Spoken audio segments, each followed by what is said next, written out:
Geliefdes, ons toetrede tot vanmôre se erediens kom uit Gesang 157 en ons sing daar saam strofes 1. Gesang 157, strofes 1.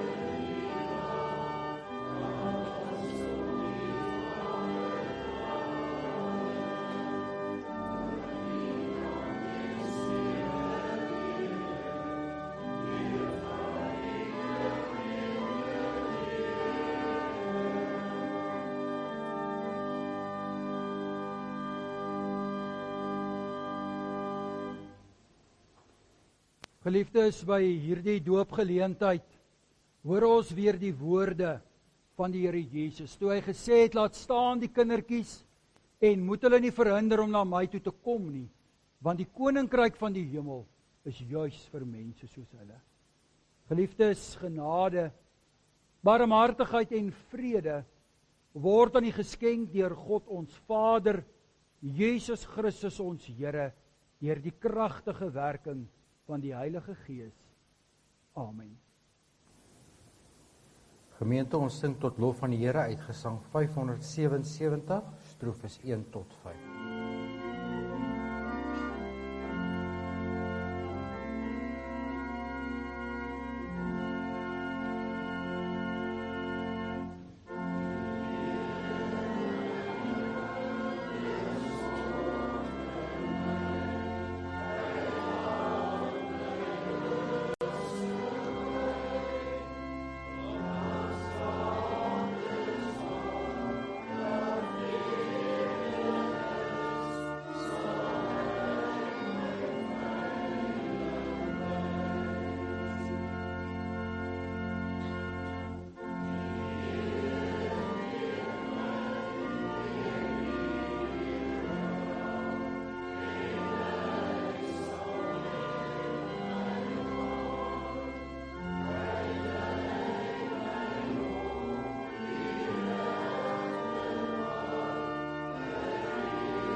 Broers en susters, God se wet eis liefde van ons.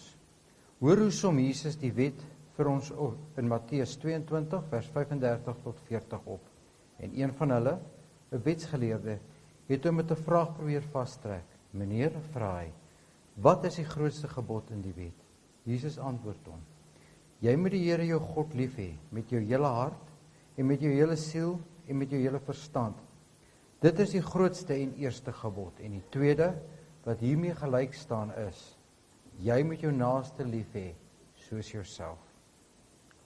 In hierdie twee gebooie is die hele wet en die profete saamgevat. In Johannes 1 vers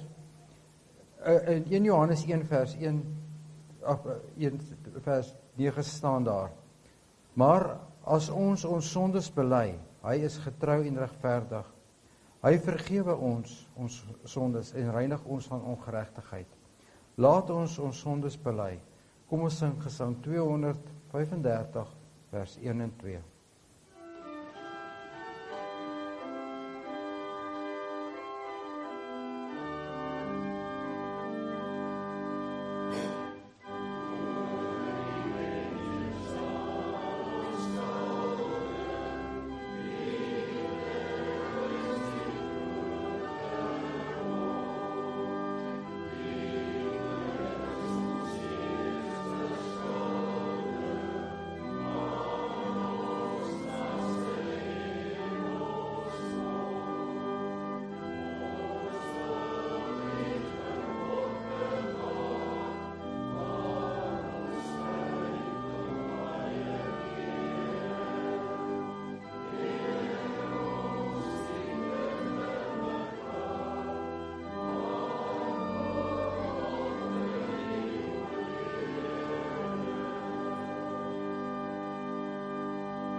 Gemeente, God verseker ons van sy liefde in die Bybel. In Johannes 15 vers 3 lees ons: julle is al reeds reggesnoei deur die woord wat ek vir julle gesê het. God het ons reeds verlos uit sy genade. Kom ons bely ons geloof terwyl ons staan. Ek glo in God die Vader, die Almagtige, die skepper van die hemel en die aarde, en in Jesus Christus, sy eniggebore Seun, ons Here, wat ontvang is van die Heilige Gees, gebore is uit die maagd Maria, wat gelei het onder Pontius Pilatus, gekruisig is, gesterf het en begrawe is, en ter helle neergedaal het, wat op die derde dag weer opstaan uit die dode, wat opvaar na die hemel en sit aan die regterhand van God, die Almagtige Vader, vanwaar hy sal kom om te oordeel, die wat nog lewe en die wat reeds gesterf het. Ek glo in die Heilige Gees. Ek glo aan 'n heilige, algemene Christelike kerk, die gemeenskap van die heiliges, die vergifnis van sondes, die opstanding van die vlees en die ewige lewe. Amen. Nou dat ons geloof bely het, laat ons sing uit Gesang 169 vers 1 en 2.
Geliefdes in ons Here Jesus Christus, die leer oor die heilige doop word in 3 hoofpunte saamgevat.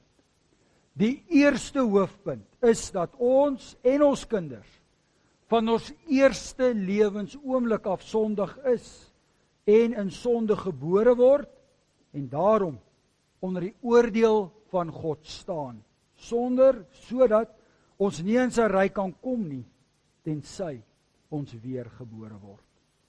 Ons onrein en sondige bestaan word juis aangedui deur die noodsaaklikheid van die doop met water. So word ons deur die doop vermaan om die erns van ons sonde te besef, ons voor God te verootmoedig en ons reiniging en verlossing buite onsself te soek. Die tweede hoofpunt is dat die heilige doop aan ons die afwassing van die sondes deur Jesus Christus betuig en beseël. Daarom word ons gedoop in die naam van die Vader, die Seun en die Heilige Gees. Met die doop in die naam van die Vader betuig en beseël die Vader aan ons dat hy 'n blywende genadeverbond met ons sluit en dat hy ons as sy kinders en erfgename aanneem. Daarom wil hy ons in alles versorg en alle kwaad van ons afweer of dit vir ons ten goeie laat meewerk. Met die doop in die naam van die Seun beseël die Seun aan ons dat hy met sy bloed al ons sondes afwas en dat hy ons saam met hom laat sterwe sodat ons ook saam met hom kan lewe. So word ons van ons sondes bevry en deur God as vrygespreektes gereken. Met die doop in die naam van die Heilige Gees verseker die Heilige Gees ons deur hierdie heilige sakrament dat hy in ons wil woon en ons tot lede van die liggaam van Christus wil maak. Dit doen hy deur tot ons eie te maak wat ons reeds in Christus het, naamlik die afwassing van ons sondes en die daaglikse vernuwing van ons lewe, totdat ons uiteindelik in die ewige lewe as deel van die gemeente van die uitverkorenes sonder sonde sal wees. Die derde hoofpunt is dat God ons deur die heilige doop vermaan en verplig tot 'n nuwe gehoorsaamheid. Ons moet hierdie een en enigste God, Vader, Seun en Heilige Gees aanbid, vertrou en lief hê met ons hele hart, met ons hele siel, met ons hele verstand en met al ons krag. Ons moet ons sondige bestaan beëindig deur nie meer in diens van die sonde nie, maar volkome in diens van God te lewe. As ons soms uit swakheid sondig, moet ons nie aan die genade van God twyfel of in die sonde bly nie. Die doop is immers 'n seël, 'n betroubare waarborg dat ons 'n blywende verbond met God het. Alhoewel ons kinders hierdie dinge nie verstaan nie, is dit nie 'n rede om hulle van die doop uit te sluit nie. Sonder dat hulle dit weet, verkeer hulle immers vanweë die sondeval van Adam onder die oordeel van God, en net so sonder dat hulle dit weet, is hulle in Christus in genade aangeneem. God stel dit baie duidelik wanneer hy aan Abraham, die vader van al die gelowiges en daarom ook aan ons en ons kinders sê, ek bring 'n verbond tot stand tussen my en jou nageslag en al hulle geslagte. Dit is 'n blywende verbond.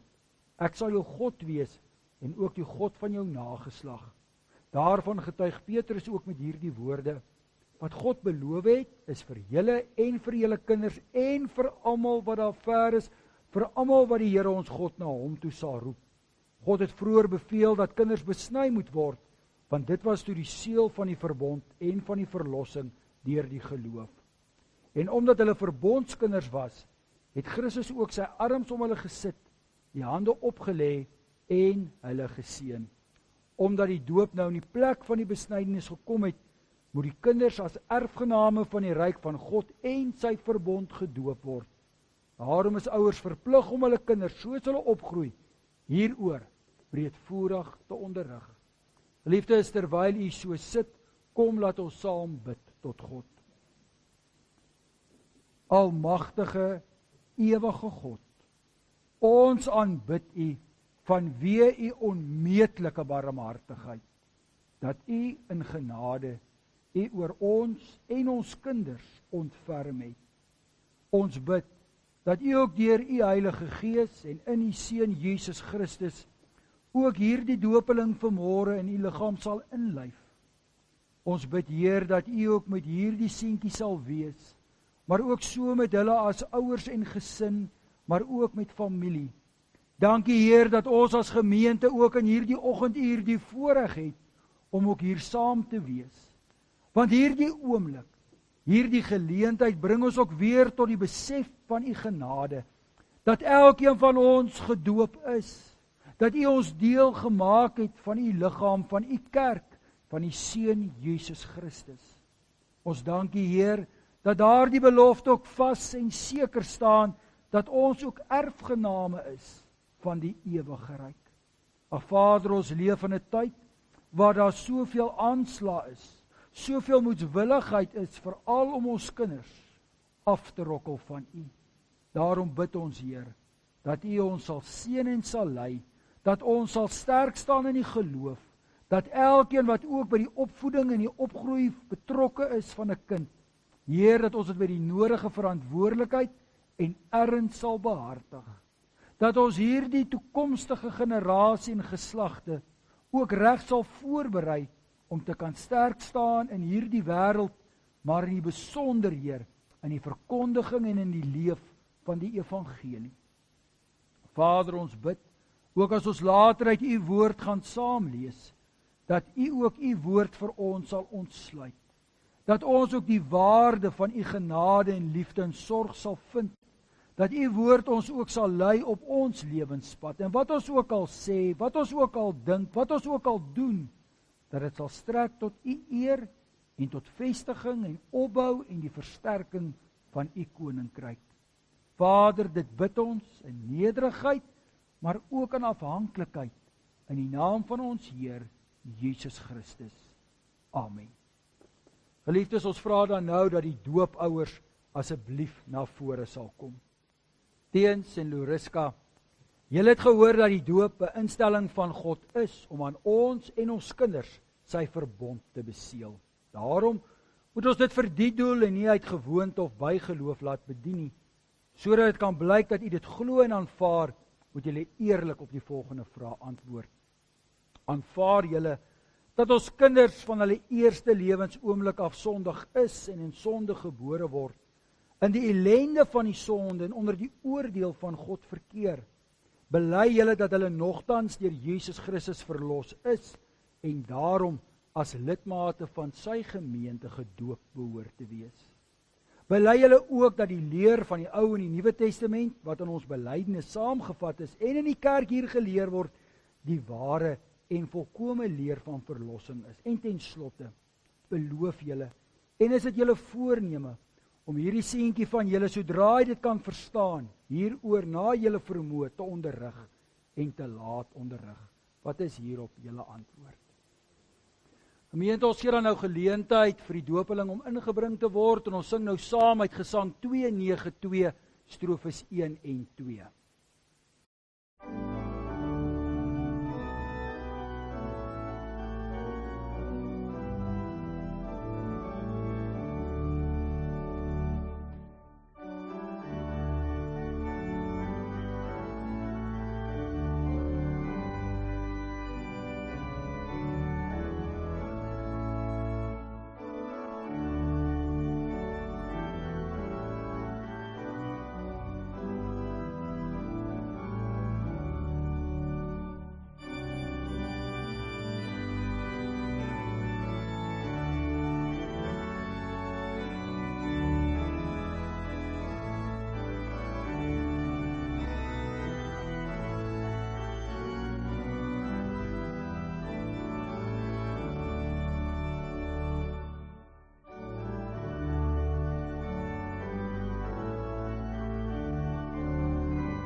Jan Stefanus Kreer, ek doop jou in die naam van die Vader, die Seun en ook die Heilige Gees. Amen. Geliefdes, ons sing hulle dan die seënbede toe uit Gesang 268.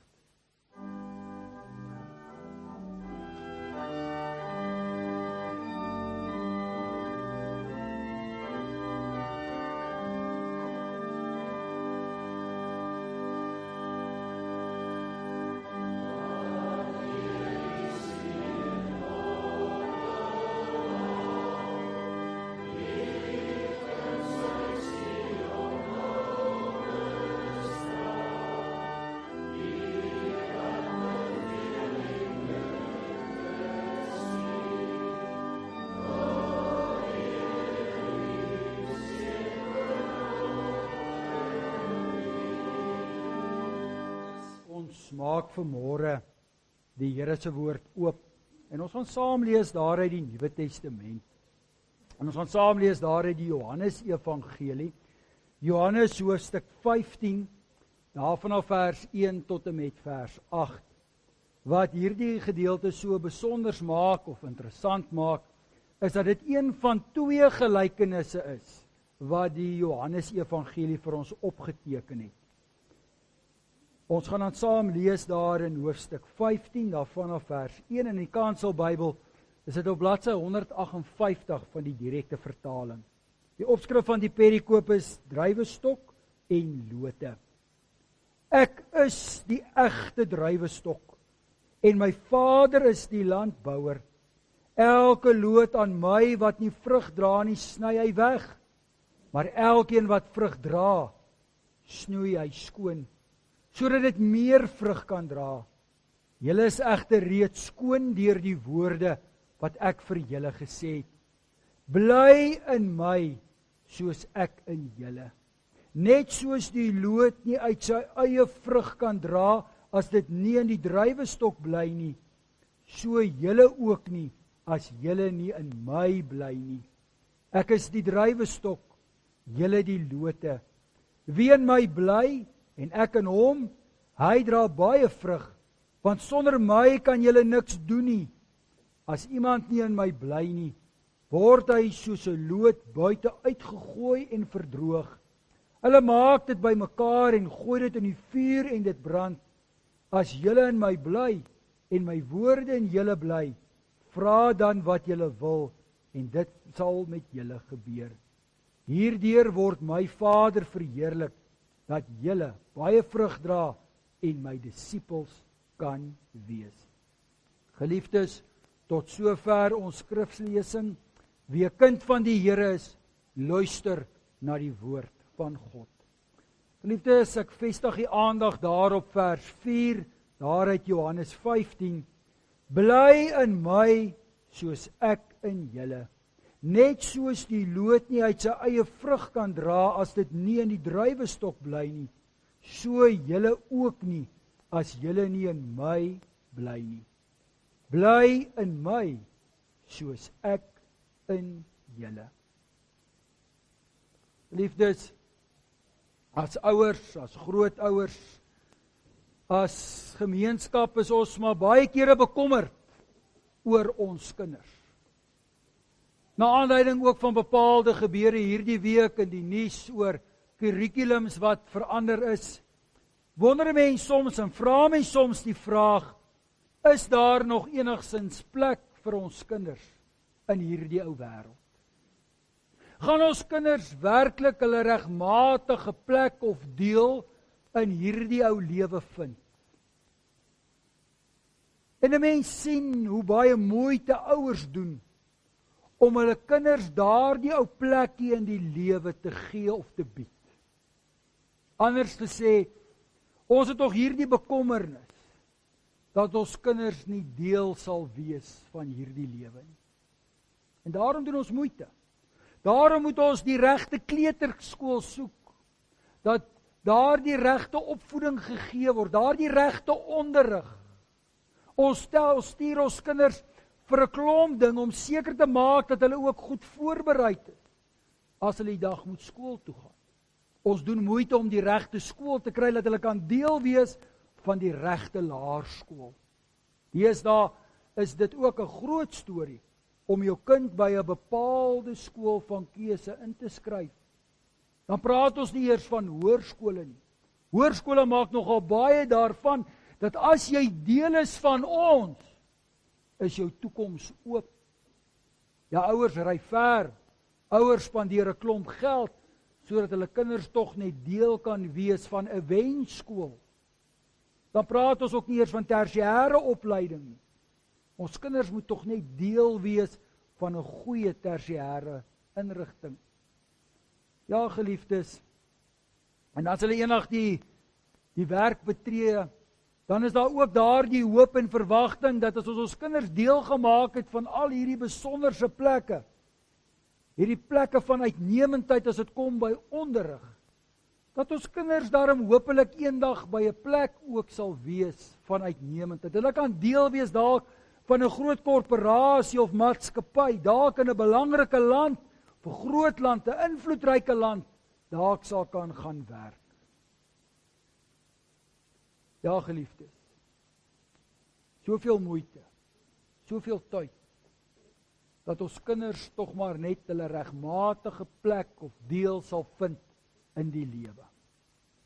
En so word ons gekondisioneer, en so leef ons, so dink ons, en so voed ons kinders op. Op skool is dit ook vir ons kinders belangrik om deel te wees van daardie sterk akademiese groep, die top 10 of die top 20. Dit is vir hulle belangrik om deel te wees van die eerste span van netbal of hockey of die rugby. Deel te wees van die span of die groepie wat wen, daar by die kultuur, wat dit ook al mag wees. Want so glo ons kinders, dan is hulle suksesvol. Dan word hulle aanvaar, want dis tog altyd maar die mens se diepste begeerte is om aanvaar te word. En dit raak al hoe moeiliker. Maar dit raak al hoe moeiliker in die besonder vir gelowiges.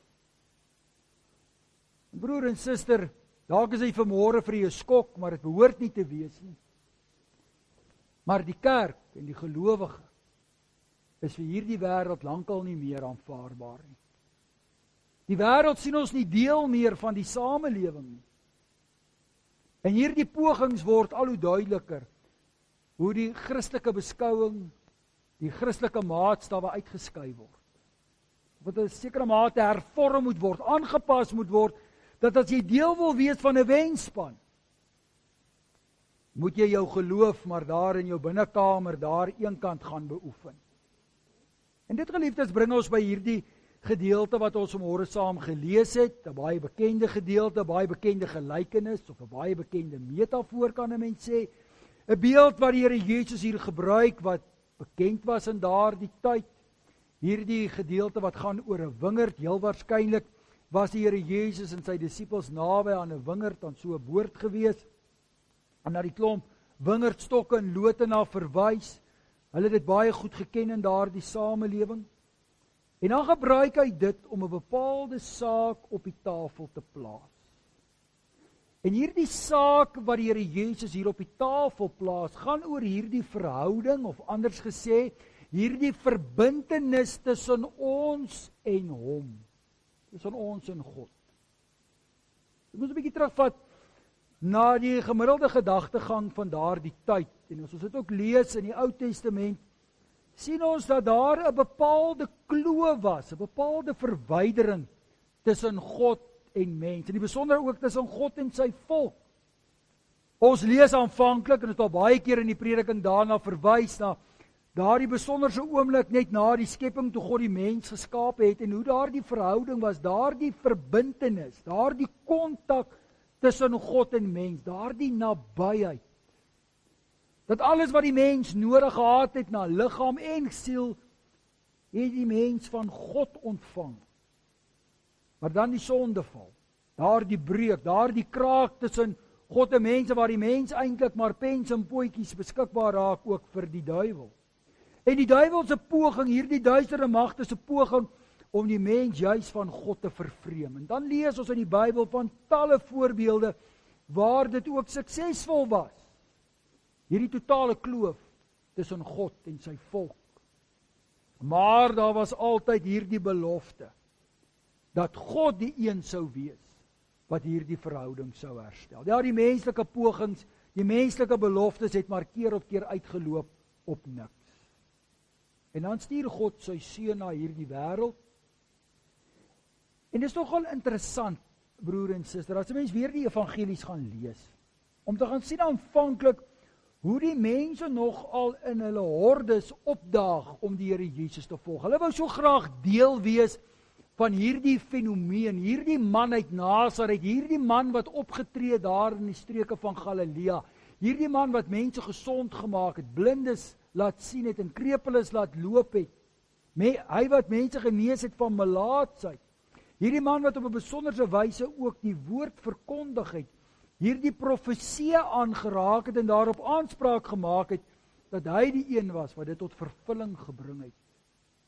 Hulle wou so graag deel wees van hierdie man. Enige mens wil tog graag deel wees van 'n suksesverhaal, wil deel wees van 'n wenspan. Maar dan geliefdes, soos die Here Jesus se bediening en sy lewe sou ontvou, sou dit baie duidelik wees dat die Here Jesus eintlik 'n baie vreemde verskynsel was, dat hy alles behalwe 'n wenspan was. Hy praat van opofferings, hy praat van wangdraai, hy praat van die minste wees. En dit word baie duidelik dat die beeld rondom die Here Jesus eintlik 'n baie negatiewe beeld was. Hulle vra selfs, kan daar ooit iets goeds uit Nasaret uitkom? Hy word van 'n klomp dinge beskuldig dat hy onder die mag en die invloed van die Satan homself was. Mense kyk neer op hom. Daardie mense is nie tevrede nie en so raak die mense mettergaande ook weg. Onder sy eie disippels was daar aanvanklik ook hierdie geveg oor wie die belangrikste sou wees. Wie sou naas hom regeer oor sy koninkryk? En soos ons ook in hierdie afgelope Paastyd ook weer gehoor het elkeen van hulle hom in die steek gelaat. Dink hier aan Judas, en ons dink ook in die besonder aan ou Petrus waarna ons verlede Sondag verwys het. Maar voor dit praat die Here Jesus met sy disippels en hy gebruik hierdie beeld dan van 'n wingerdstok. En hy sê sy Vader, en dis God, is die goeie boer. Hy is die druiwestok, ook vertaal as die wingerdstok, en julle sê hy, ons is die lote. Maar nou sê die Here Jesus hier 'n harde ding, wat moeilik op die oor val as 'n mens dit aanvanklik raak lees in die begin van hierdie perikoop. As hy sê hier, elke loot aan my wat nie vrug dra nie, sny hy weg.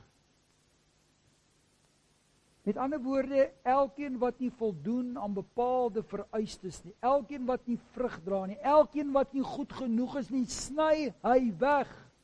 Ons lees later van in die vuur en dit word verbrand en dit maak ons benoud en bekommerd. Want soos ons vanmôre ook gehoor het met die hoor van die doopformulier, dat ons word elkeen maar in sonde ontvang en gebore, ons is maar sondaars en ons weet en ons ken onsself baie goed. Ons ken ons eie tekortkominge. Daarom weet ons ook dat ons nooit ten volle 100% goed genoeg sal wees vir God nie. Nou wat impliseer dit? Dat God ons net sal afsny, ons in die vuur sal gooi? Maar geliefdes, ons moet hier mooi gaan kyk en in die besonder as 'n mens na die Grieks gaan kyk. En die Griekse woord wat ons hier vertaal met afsny, kan ons ook vertaal met optel.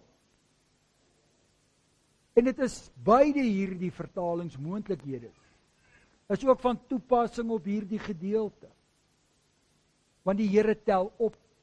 En ons weet ook dat daardie boere ook, ek is nou nie 'n wynboer of 'n druiweboer nie, maar soos ek het verstaan, het die boer ook maar daardie lote gedrapeer, seker gemaak dat daar genoeg spasie is dat hulle kan vrug dra, dat daar druiwe kan wees, dat hulle genoeg sonlig kon kry.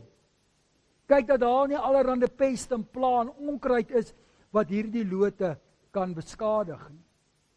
Met ander woorde, daar word gefokus op hierdie omgee, hierdie sorg van hierdie boer. En geliefdes, ons moet dit ook raak sien in ons lewens. God is ook elke dag in ons lewens met ons betrokke. Baie kere gebeur daar ook dinge in ons lewens wat ons nie altyd verstaan nie.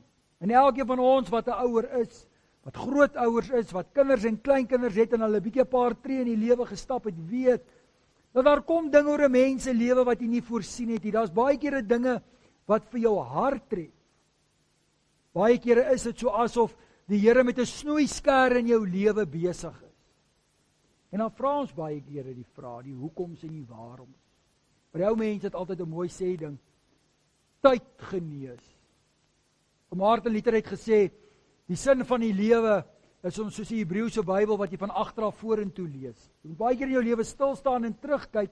En as mens terugkyk baie keer na daardie donker en onverstaanbare oomblik in jou lewe, dan sien 'n mens die Here se hand raak. Wat ons baie kere gesien het as oordeel of straf op 'n donker tyd, sien mens hoe die Here mens gelei het, eintlik by wyse van Spreuke 'n tyd waar die Here ons eintlik getrapeer het, ons lewens geherrangskik het, sodat ons beter sonlig kon kry, sodat ons beter vrug kon dra, sodat ons ook kon groei in die geloof in die lewe.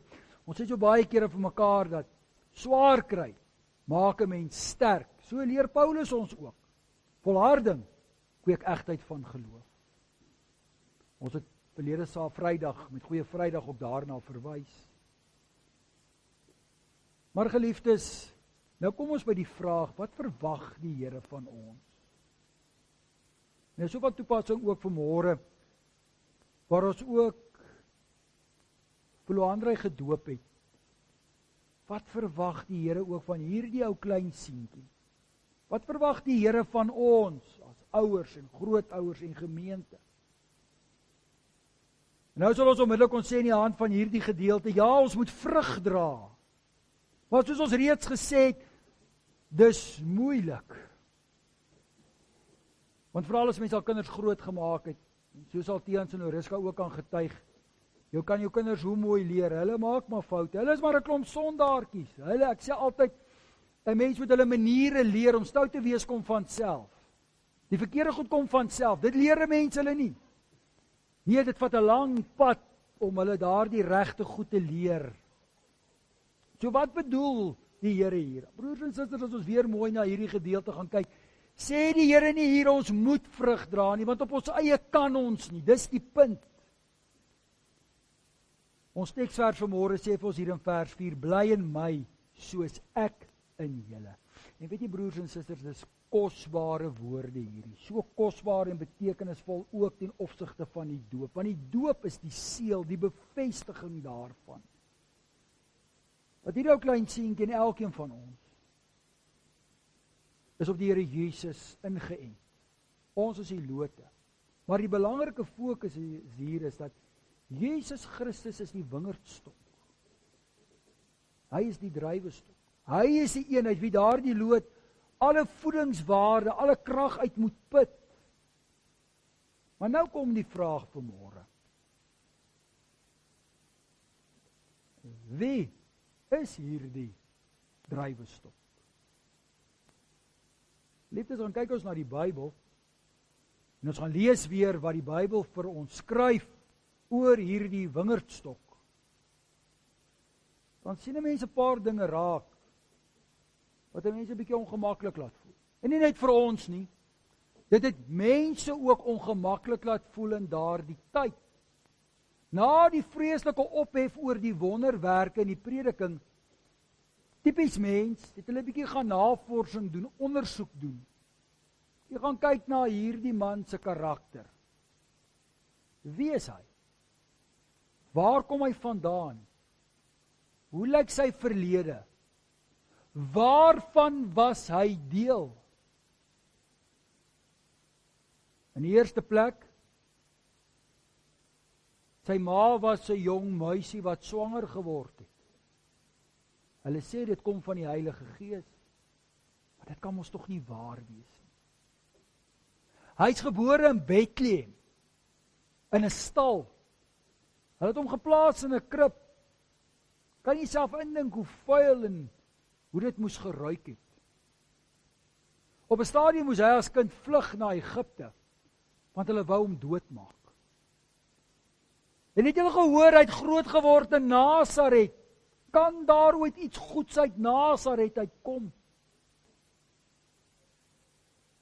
En sy pa was 'n handewerker. Hy het met hout gewerk, 'n skrynwerker, 'n timmerman. En so was hierdie Jesus ook opgelei in handewerk, houtwerk gedoen. Dit kan mos nie waar wees nie. Die Messias moet iemand wees soos 'n Dawid. Hy moet deel wees van die Fariseërs of die skrifgeleerdes. Hy moes homself bekend gemaak het by die tempel. Hy moes gekom het uit 'n gesiene familie met invloed. Wil julle nou werklik deel wees van hierdie man? En dan op die einde word hierdie man nog veroordeel as 'n moeilikheidmaker, onder 'n stoker, en hy word gekruisig soos 'n misdadiger. Hy hang daar aan die kruis. Wil julle met so iemand assosieer? Groot gedeelte van die mensdom in daardie wêreld het geantwoord nee. Oorweldigende meerderheid het trouens geskree, Barabbas is vir ons beter. En dit, geliefdes, sou eintlik maar die tema wees ook daarna. Die disippels wat later die apostels word en die kerk gaan vestig in daardie bekende deel van die wêreld, dink ook aan Paulus, het maar 'n baie moeilike lewe gehad. Daar's geweldig op hulle neergesien. Vanuit die Joodse geleedere, maar ook vanuit die Grieks-Hellenistiese wêreld, die Romeinse wêreld. Die gesofistikeerdes, die geleerdes, die filosowe het neergekyk op hierdie Christen. En daarom lees ons ook aanvanklik dat die vroeg-Christelike kerk, die gemiddelde lidmaat was eintlik maar slawe gewees, randfigure gewees. Daar was maar die enkeles, soos 'n Lydia wat 'n bietjie aansien gehad het, maar die meerderheid was maar gewone mense. Mense met wie jy nie graag wil assosieer nie, en daarom was dit vir baie mense so vreemd dat mense kon deel wees van hierdie groep wat hulle self die kerk noem. Maar weet jy, geliefdes, dit was die tyd toe die kerk gegroei het. Dit was die tyd toe die kerk getrou was aan sy opdrag. Dis die tyd waarin daar soveel mooi goed geskryf is en soveel mense bereid was om hulle lewe te gee vir die geloof, om deel te wees van God. En daarom is dit vir ons belangrik vanmôre. Want as ons kinders doop, moet ons onsself die vraag afvra, waarvan word ons kinders deel? Waarin word ons kind by wyse van spreuke ingeënt? Want die doop bevestig dit, dat ons kinders word ingeënt, word deel van Christus, is deel van Christus. Soos ons teksvers vanmôre ook sê. Maar nie gemeet aan die standaarde van die wêreld vandag, is dit in 'n sekere sin die allerlaaste persoon, die kerk, die allerlaaste plek waarvan jy deel sou wou wees.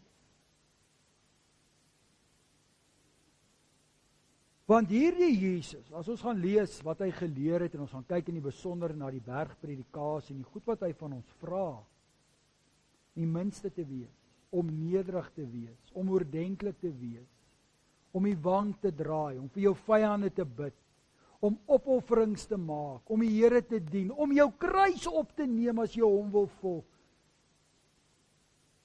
Dit klink nie soos wen nie. Dit klink soos verloor.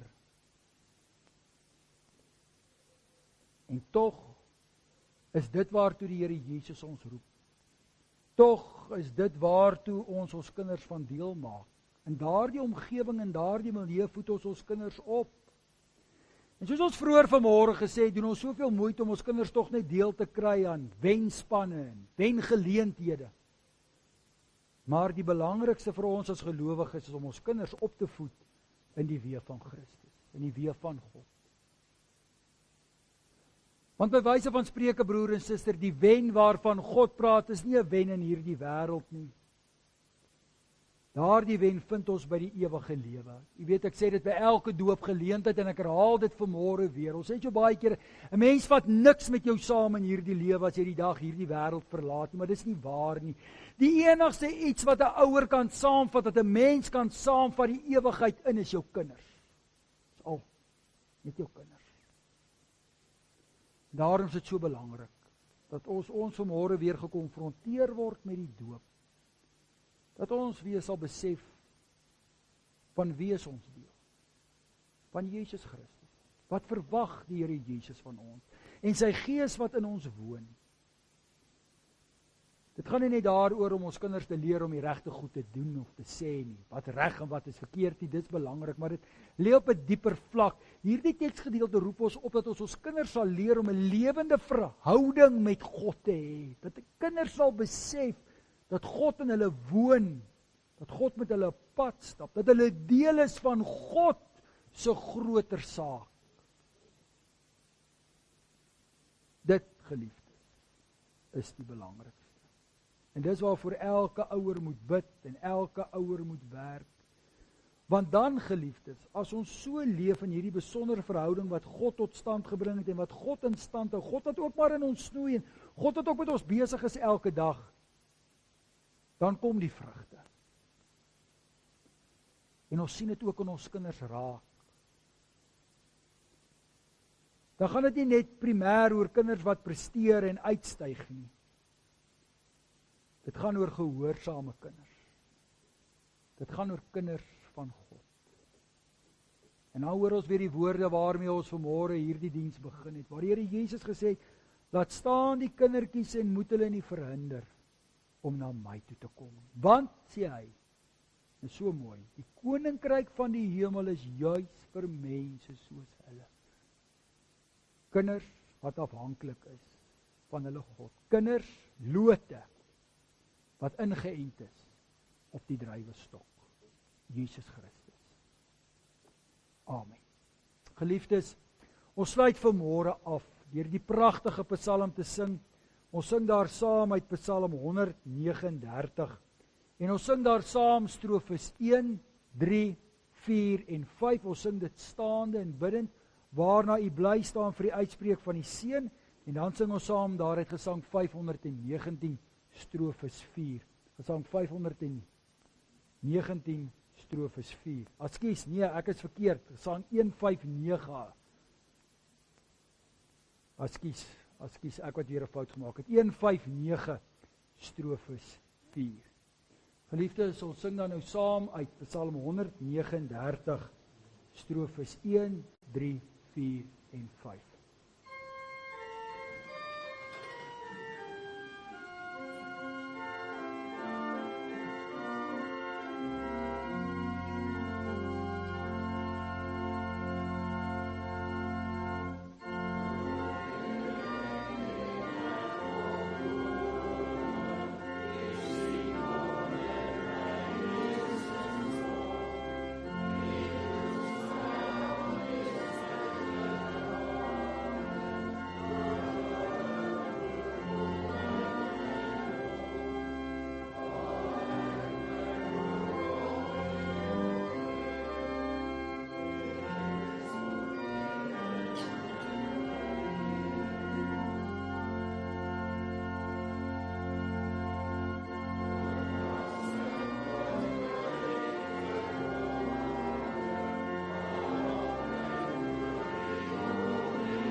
Die genade van ons Here Jesus Christus, die liefde van God en die gemeenskap van die Heilige Gees sal met julle elkeen wees.